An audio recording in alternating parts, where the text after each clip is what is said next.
3,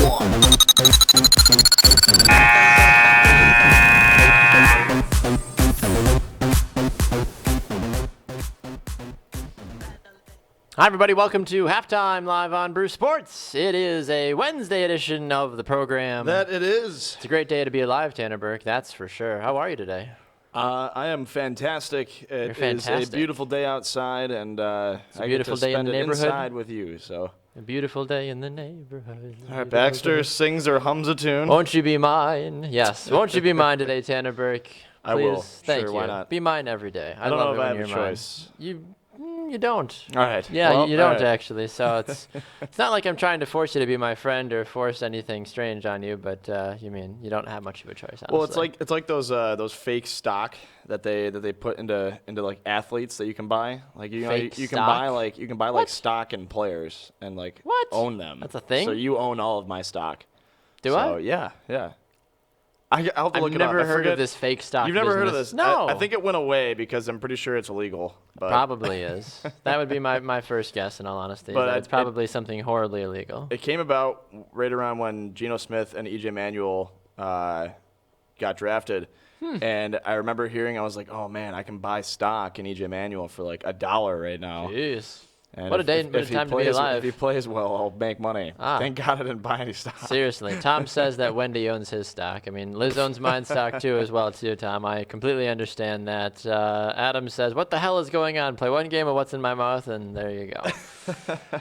You're not wrong, Adam. You're absolutely not wrong. A good day to you all, Trevor, Yes. Luis, Tom, everybody else. Jesse, hello. Jesse, all of you amazing people. I can't believe I can't remember. If anybody knows what the stock in athletes I've is. never heard of that. It's pretty sure it's not around anymore. I'm pretty sure it was illegal. Pretty sure you're illegal. Well, what's going on today? That's What's on Up tap? Wednesday. What's up Wednesday? What's Up Wednesday? Don't steal. It's not What's on Tap. Get your own No, show. just asking what's on tap. That's definitely not even part of the show. Get your own damn show. Oh, you don't even my have. God. You don't come into my house. My house. On my show. It's my house. And reference another show. Sorry, Tired of these my bad. mother brewing shows on these mother brewing networks.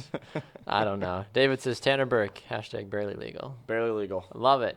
It's What's Up Wednesday. There's a lot of things taking place. We're going to be joined in our second segment by one of our NHL correspondents, Max Walpoff, not Hufflepuff or Dunder Muffin, or I don't know. I don't know how I got over there already. Muffin? Either way, Max says Fantex was the athlete stock exchange. Yes. Yep. Never heard of it, Nailed it. but that also sounds about right. Par for the course for me, though, when it comes to virtually anything important. People are like, oh, yeah. I'm like, nope. Nope. Not a chance. Never heard of it. No clue. Oh man. Good luck. So it's What's Up Wednesday. A couple of things trending in the sports world. I need to put a couple of things to rest right off the bat. There is a video swirling around the wide interwebs of the Florida Gators kicker kicking Oh an my God. 81-yard field goal. Oh boy, here we go. First of all, Yep. I have a small Hufflepuff with this because I think that this is absolutely absurd. You have a Hufflepuff with most things. I really do. Listen, I have been kicking field goals for a long time. I know professional kickers that have been kicking field goals for a long time.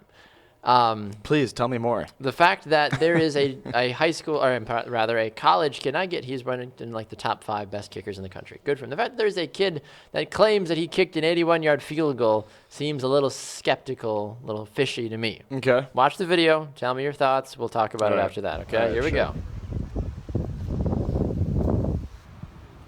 81.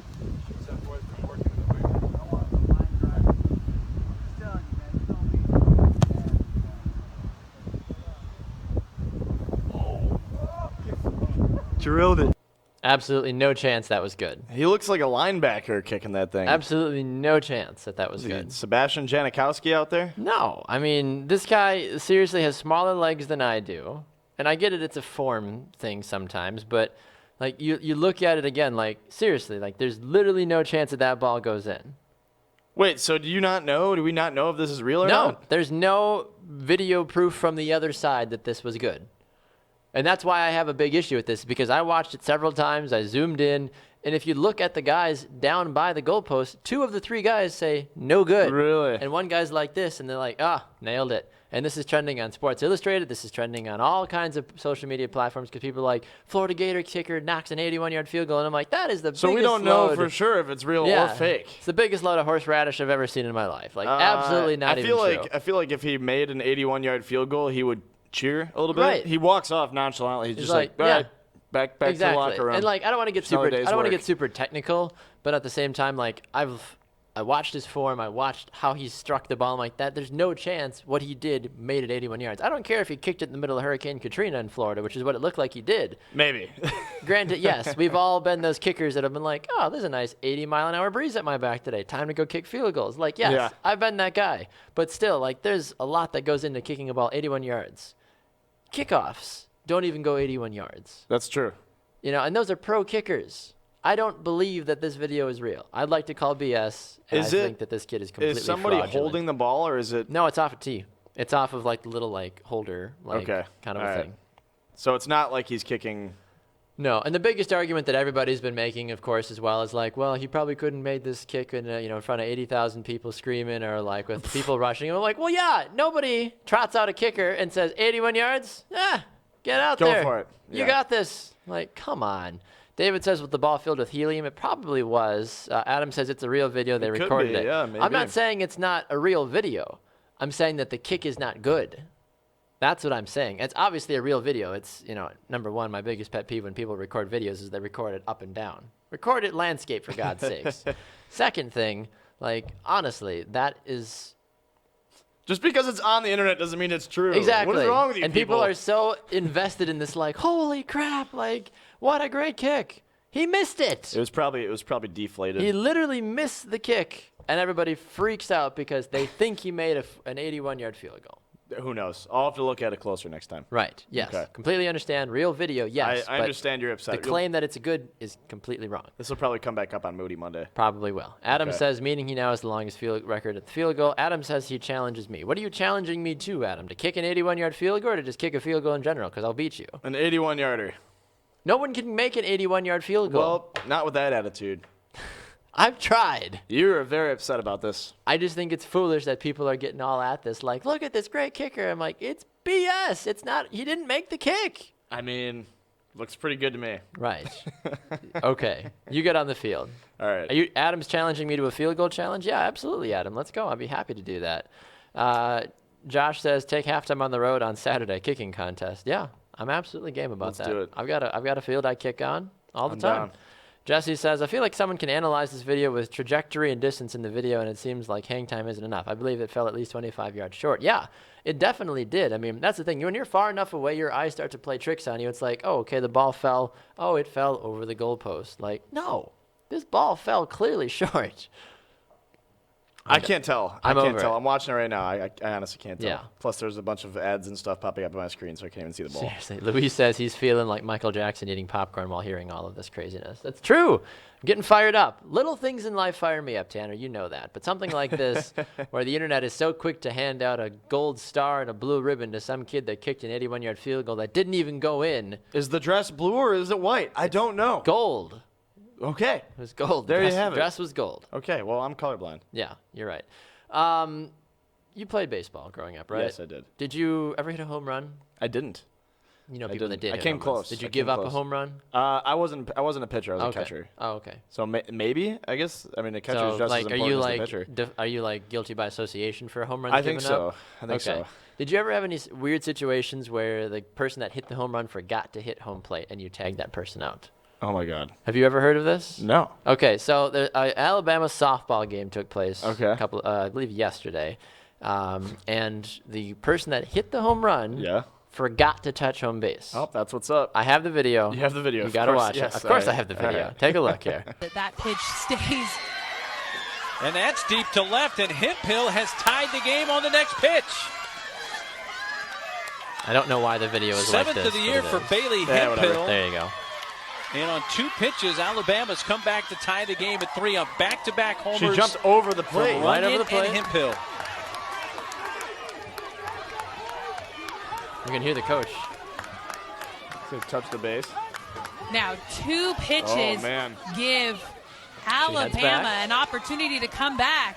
She's out. She never touched the plate. And Got she her. Oh my never God, that's touched amazing. the plate. She jumped over the plate in the celebration, did not pay attention. I think Patrick Murphy noticed that because he said something, and Hemphill came back. She had already walked back towards the dugout, and when she started to come back towards the plate, The catch is spectacular. The plate umpire, over. Chad Steers, was waiting and he called her out. Unbelievable. That pitch stays. That's amazing. And that's I mean, That it's is a great amazing. hit. It's a great hit. It's a great hitch. It was one of like, those what are you classic doing? swing and a drive, but no, absolutely not. God. I mean, here's the deal though with something like that. Like, so the ump gives the new ball Yeah. to the pitcher. So that means play is That back ball is live in again. play now? Yep. Okay. That's how it worked. Because that was Interesting. my first question. I'm like, they didn't jump over the fence and grab the ball. I'm like, no. As soon as the umpire hands off the new ball, that's when play then officially begins again. Weird. Well, that's what's up. Lesson learned. Lesson learned. Touch home plate. Jesse says, not even close to enough hang time. This dude would be drafted already too. He's right. Well, I This mean, guy hit an 81-yard field you goal. gotta- He would have gotten drafted. it's so unrealistic though. Like you'd never get called on in a game to kick an 81-yard field goal. no. It No. doesn't happen. I don't care if you're at Mile playing- High or if you're in a dome. I was playing Madden yesterday, and How'd you get Madden? what do you mean? You mean backyard football or Madden? No, I was playing actual Madden. Where did you get Madden? I have it on my Xbox. Oh, like which Madden do you have?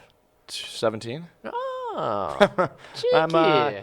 I'm pretty hip with the times, my friend. Buffalo yeah, I was- Bills I was Super Bowl playing- run. Well, I started a new season, and I was playing against, I think, like the Cardinals, and no, it was the Ravens. It was the first drive of the game. I stop them. They're on like the 48 on our side of the field, Right. and out comes the kicking team, and I'm like, a 62-yard field goal. I was like, no. Nailed it. And they fucking right through, man. He nailed it. I was like, are you kidding me? Like what the? It was the longest kick of his career, and I'm like, week one, first drive, you're just gonna go with that? It's feeling good. Feeling fresh. I was so pissed. That's amazing. I won though, which is good. Oh, so- good. Are you with Buffalo? I am. I just what- beat the Patriots in week 3. Of course you did. Crushed them. What changes? Absolutely What crushed them. changes did you make to make your team better? Is Tyrod Taylor your quarterback? I haven't done anything really yet, but they shouldn't give me the power of deciding what happens with the franchise because I already under negotiated contracts with 2 players and they are not returning next year. It's Oh. week 3. Who are you now returning next year? Preston Brown and Cordy Glenn. So I'm like, okay, well that sucks. Never heard of him. There you go. So I was like, you're not worth what you're asking me, man. And I literally I only went down like $2 million, so I didn't think Right. I was asking. No. I had to lowball, and they're like, nope, we're gonna play with a different team. I was like, whoa, whoa, whoa, whoa, whoa, whoa. We can negotiate here. That's what Bye. this is. You don't get to renegotiate. It's week 3. No, they just decided they're not coming back. I'm like, what is this? What the hell? You get 13 more weeks with you, and this is what you give me? What if we Like- win the Super Bowl? You don't want to come back? What Nothing? is it? Oh, I also I put a new coach in there, and my expectations are to win the Super Bowl. I'm 2-1 right now, so I'm off. Who'd you lose Off to? to a great start. The Cardinals. I lost by I like. thought you said by, you like- beat the Cardinals. The week No, I ago. lost to the Cardinals. I because beat- of the 62-yard field goal. Yeah. Well, no. Yeah, I beat the Patriots and I beat the Ravens. How does that make any sense? I don't know. Tom Brady threw like 5 interceptions. It was amazing. In New England, it was great. Wow. It was a very satisfying feeling. What a time to be alive. All right. Do you have anything else for What's Up Wednesday? I had one thing that I wanted to hit on really quick. Please do. First off, I guess 2 things. All right. First off, Justin Forsett officially retired. Retiring from the NFL. Breaking news this morning. Great player. 3,890 career yards. He wasn't in the league. I guess he was. He's 31 years old. So at that age for a running back, I'm not surprised to see him retire. So happy for him. He had a great career, and if he wanted to, I'm sure he could play another year or 2. But You think so?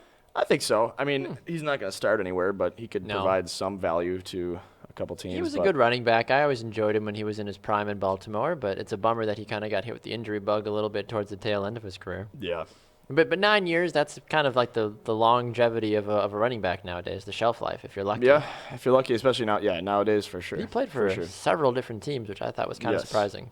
So, also, the Bills former general manager Doug Whaley and Here former we go. Sabres general manager Tim Murray Tanner references the Bills. Tanner Yeah. references the Sabres. they were both spotted in a bar in Buffalo together. Oh, just, my gosh. They just still live there? drinking away their shame, I guess. Why would you not leave I hear town? Rob Ryan still lives in Buffalo. Probably does. Why not? It's a great city.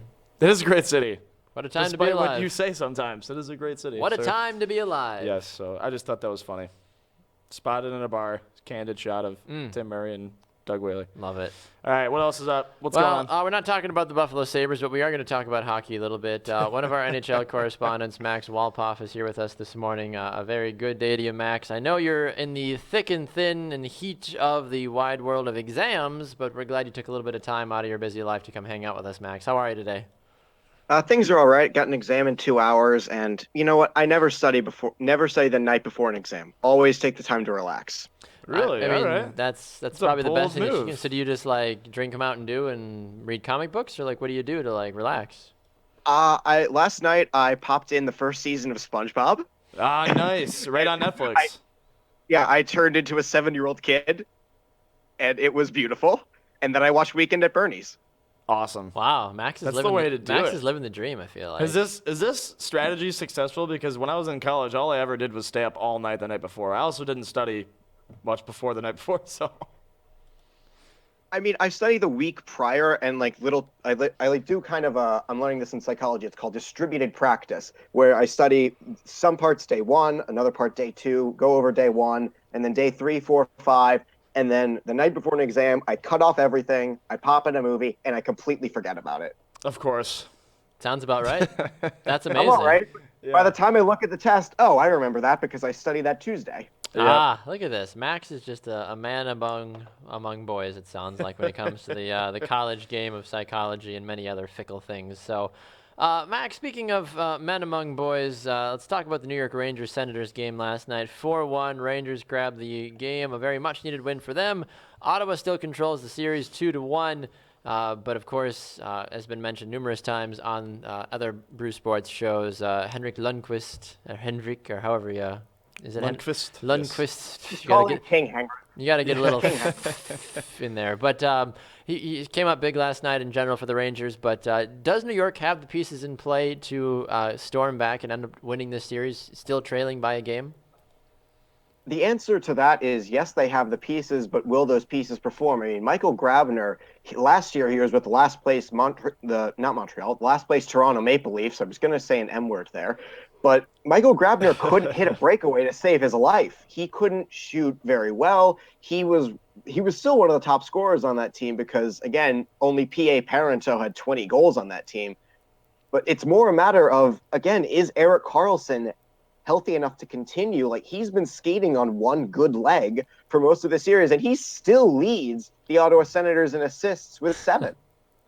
It's absolutely incredible how Erik Karlsson is managing to put the team on his one good leg and his back, and Craig Anderson is still making the saves he needs to make. Last night, Henrik just got the best of him. Yeah, I'm looking over on the West here. Nashville Predators pretty much controlling the playoffs right now. That's not a surprise to anybody. And the St. Louis Blues doing what the Blues do best and disappointing in the playoffs. Are the Nashville Classic. Predators for real? I mean, it's hard to say it's hard to argue that they aren't for real, but are they the Cinderella story of the playoffs here for the NHL, especially after shutting out the Chicago Blackhawks as an 8 seed? I mean, I've been saying this for a while, that I initially thought that the Predators were going to get smoked by the Blackhawks, but then I took a look back at the 5-on-5 numbers, and Nashville is one of the best teams at 5-on-5, and that's where the playoffs are largely played. And it's been a series of 1-goal games and a 3-1 game that had a late goal in it. This is a close game, and the Blues have not gotten the bounces to go their way, and Jake Allen has been okay, but he hasn't been stellar and great every game like Pecorine has. And then there's the evolution of Ryan Ellis, who has been vastly underrated for far too long, and it's high time he got the praise he's getting. Yeah, Ryan Ellis scoring one of the 3 goals last night. Overall in the game, scoring that first one in the third period. So, I mean, certainly got the party started and rolling there. But Nashville, I feel like, is just one of those teams that you're going to be nervous about them until the semifinal, until it's all done. Like, I feel like every game that Nashville goes in, you're just like, I think we're good enough to win, but I don't know if we're going to actually do it. I mean, they're 7-1 in the postseason right now. I think they're doing all right. Well, in theory, exactly. Right. But that's the thing, though. I mean, you come in as that 8 seed, as Max mentioned. I mean, there's still a lot of those expectations that I feel like people are still trying to think about, trying to process a little bit too. You don't want to give your full heart to this team, I feel like, just yet because you're worried about it getting dashed. Oh, I've already done it, which means they're probably going to fall apart. Probably. Tanner's endorsed the Predators, so they're going to just get swept the next 7 games, basically, is what I'm hearing. So, Max, moving away from that, the big story in the hockey world outside of what's been happening on the ice is now the fact that Sidney Crosby will miss Game 4, officially diagnosed with a concussion. I've talked about how I think Evgeny Malkin's going to be a huge filler for that without Crosby on the ice. But where do you see the Penguins now without Sidney Crosby? I know he's missed time in the past before due to injuries, but this is the playoffs. You don't have a lot of flexibility. You can lose a couple games in the regular season. Everything's totally fine. But right in postseason play, how important is Sidney Crosby's absence going to, what's it going to do to this team moving forward? I think the main thing to remember here with the Crosby injury, as far as just the on-ice performance goes, I could talk about the off-ice stuff all day, but the on-ice thing is, will the Penguins remain focused, or will they try to throw Tom Sestito in? Because their AHL team in Wilkes-Barre-Scranton, they're done. Their season's over. They can call up as many guys as they want and skate as black aces on the rest of the team because there's no salary cap in the playoffs.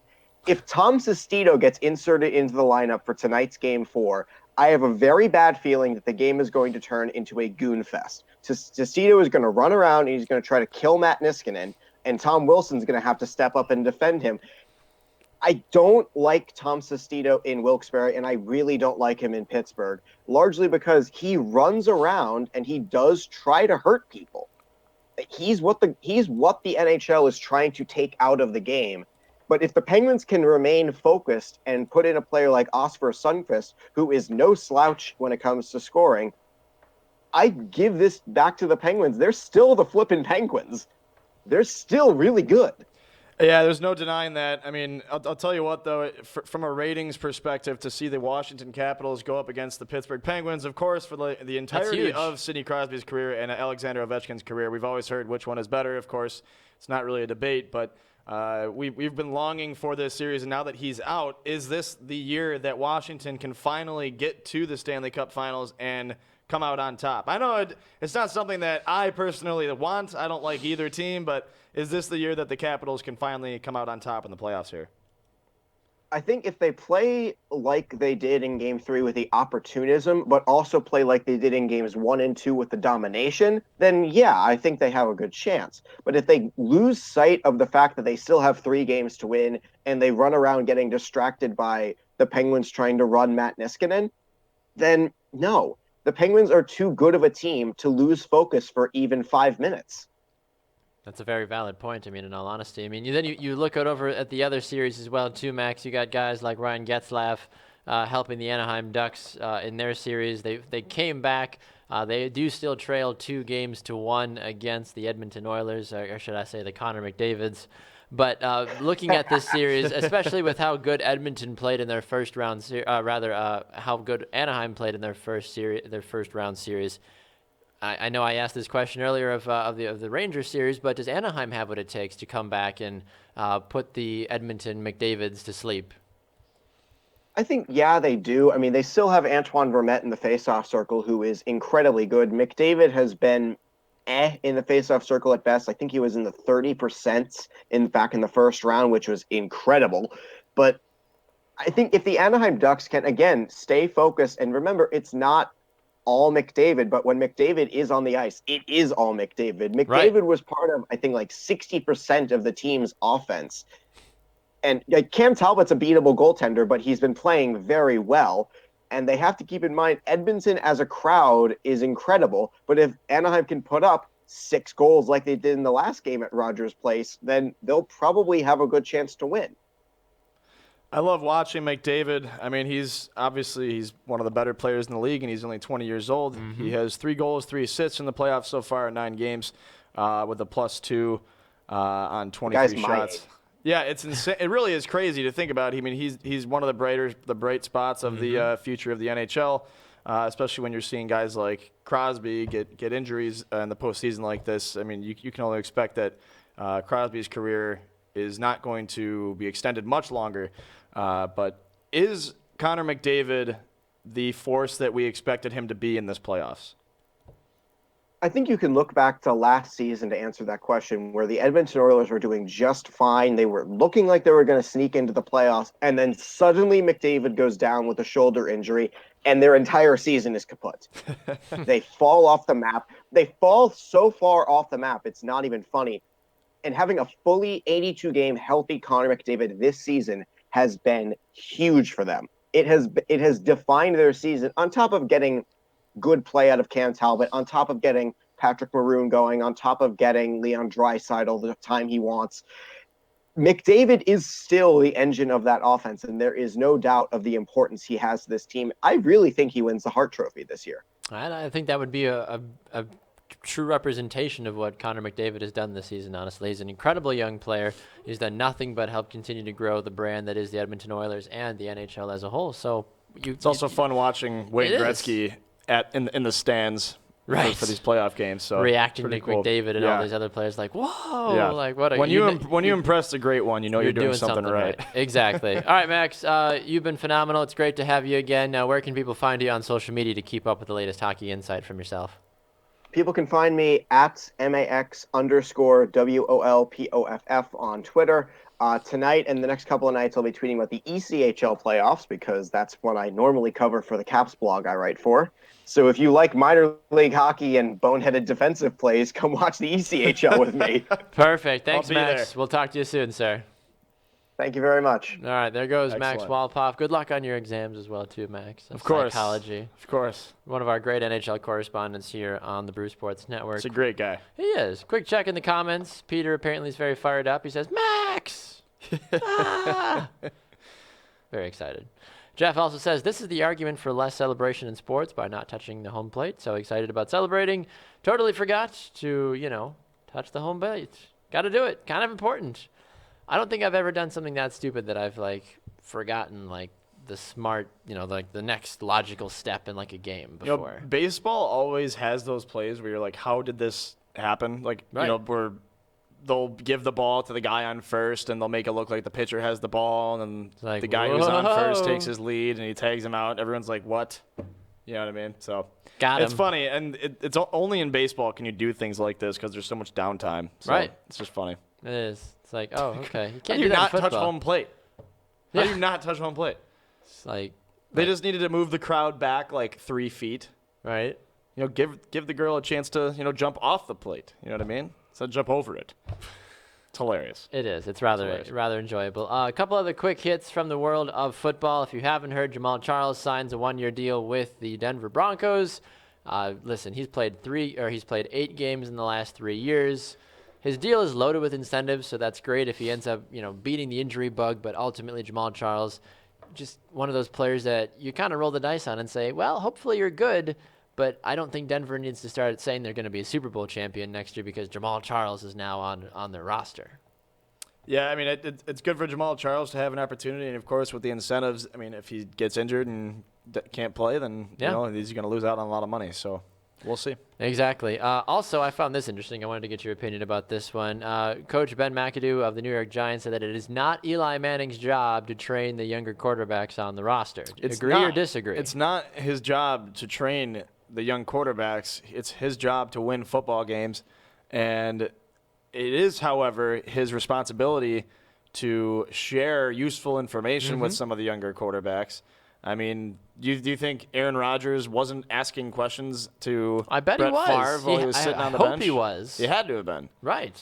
You have a Hall of Famer. I'm not saying Eli Manning's a Hall of Famer. He is. He's unfortunately, I think he is, just because of his credentials. 2 Super Bowls, all that fun business. He is. When you have a guy who's going to be in the Hall of Fame someday in front of you, yeah, absolutely, you're going to ask him questions. You want to pick his brain.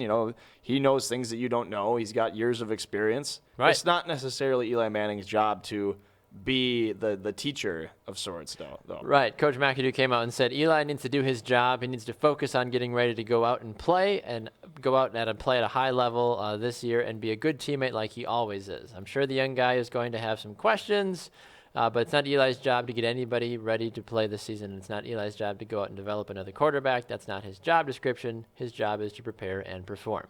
I do agree with that. He's not wrong. I feel like the way he phrased it though is a little harsh. Like if I'm Chad Kelly or whoever else that the Giants decide to bring in, and Davis Webb and I'm and like, oh my Geno gosh, Smith and I Josh get to, Johnson. I get to learn from Eli Manning, and then all of a sudden you hear this being like, no, he's not going to teach you nothing. Two Super Bowls. Kind of ridiculous. I mean, did Eli come out at some point and like say he doesn't want to teach quarterbacks? I don't think so. Like Eli doesn't talk much. I don't think he cares. I mean, that's why I was so surprised when you look at Eli Manning getting in trouble for the fake jersey fraud or whatever, any of that BS as well too. Like Eli's not a controversial guy. He's also not a very in-your-face kind of guy either. But I wonder, I could see him being kind of a little bit more like holier than thou kind of a character though. Luke says Eli still sleeps in a crib. Probably does. He's the baby of the three Mannings. Trevor also says Favre said the same thing when Rodgers got signed. Turned out pretty well for him. So that he wasn't going to help trade. That wasn't going to help, or what? Quote from Elway. So Chad Kelly with the Denver Broncos. Quote from John Elway. I talked to Chad's uncle, and he said he's a very nice young man. Really? No, kidding. Good God. So it's like putting your dad down as a reference for a job application.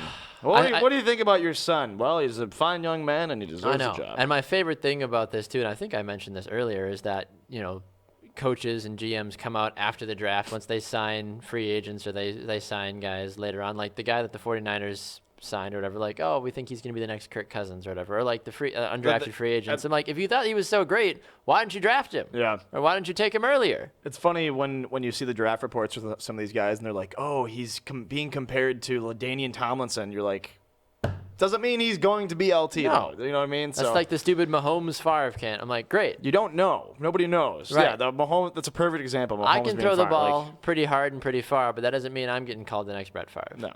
Doesn't mean it. Adam says, Aaron Rodgers, hey, Brett, when I take a dick pic, do I wear my Crocs or go barefoot?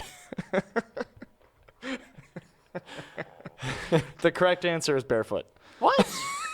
You're going to wear Crocs? Why not? It'll distract from the beauty. Maybe that's the point. Maybe if you don't have enough to impress. Best signing of 30-plus-year-old running backs, Lynch, Peterson, or Charles? Should we start, sit, cut that right now? Lynch, Peterson, or Charles? Adrian Peterson, Marshawn Lynch, or Jamaal Charles? I'm going Marshawn Lynch all day. He's a bruiser. He doesn't need to be fast. Adrian Peterson, Jamaal Charles, they're just not. They don't have what they used to. So right. I honestly think all three are mistakes, personally. I'm telling you right now, for our Brew Sports Fantasy League, I'm going to draft Marshawn Lynch. That is not hidden information. He's going to fall. He's going to fall to the middle rounds. I'll make sure to draft him a pick before you just to mess He's going to fall to the middle rounds, and then he's going to be great. No, I'm not going to trade you. I'm going to let you sit on that. You'll trade me a high draft pick for Marshawn Lynch. I'll trade you a kicker because I know how you love kickers. Only if you draft We'll Mason get you that Crosby. guy from Florida. Yeah, right. I'm better than him. Luke says Jamaal all day. I think Jamaal will be fine in Denver because they don't necessarily. Nope. I mean, they're a pretty balanced offense. Adrian Peterson will be fine in New Orleans. They're not really running the ball too much down there either. So nope. I'm glad though. you believe in them because I don't. I don't believe in any one of those running backs. I think they're all old. I think they're all washed up, and I think they all chose the wrong teams to play for. One of them is a Hall of Famer. The other two Peterson. had potential to be Hall of Famers. Peterson will be a Hall of Famer. Marshawn Lynch might get in on merit because everybody wants to see that Hall of Fame speech and the fact that he does have a ring on his name. Oh, my God. That would be amazing. He'll probably come in like a Skittles jacket or something. That would be amazing. I'm only here so I don't get fined. All right. Thank you. You're in the Hall of Fame. Right. So I can't get fined? Whatever that means. And then Jamaal, listen, Jamaal is a great player when he's not hurt, but I don't think any of these players are even remotely close to their production that they used to be. I'm just saying, What? You're laughing at something else. What are you laughing at? People throwing some good comments out there. Good. I'm glad they are. We like when people comment. Brett Favre says, hey, baby, don't know if you know this, but I'm a Wrangler guy. Always have been. Wink. I'm sure Deanna knows all about that. Oh, man. Love it. Watch out for Oakland. Nope. Watch out for Oakland. Yeah. Aside from Marshawn Lynch, he's not going to do anything. He's going to do a lot of things. The team is going to be successful if Derek Carr can get the ball to Michael Crabtree and Amari Cooper. That's the only reason this team's going to be good. And as long as he's Khalil going Mack to even out everybody. that offense. They're going to have the opportunity to run the ball down there. It's going to be great. I'm going to love watching him down there. I'm glad you are. Glad someone's going to watch because Okay. I'm not going to be All right. because the Raiders are not going to be good with Marshawn Lynch running the ball this year. Okay. Stand by it. Whatever you say. Luke is right. Lynch will open up the offense. All right. We're going to go off the rails here. No. What? What? Oh, no. I was saying no. I was saying no to Luke. I'm sure you're a great guy, Luke, but no, you're totally wrong. Just like Adam says that he thinks he can beat me in a kicking contest. You're all Whatever. wrong. I'll take you all on. All right. Are you ready? Are you done? Done? Is there anything else you wanted to complain about while we're on the air? Roy got shot. That dude got shot. Former basketball player. I don't know. Yes. You put that in your doc. I don't. Yeah. You put that in the doc. People getting shot. People getting popped. Hide your kids. Hide your wife. Terrible. Everybody's getting shot out here. Crazy. All right. That's it, I think. Okay. So what are we doing now? Chubby bunny. Should we go off the air or stay on? I don't know. I think we should go off the air and prep ourselves. Prep ourselves.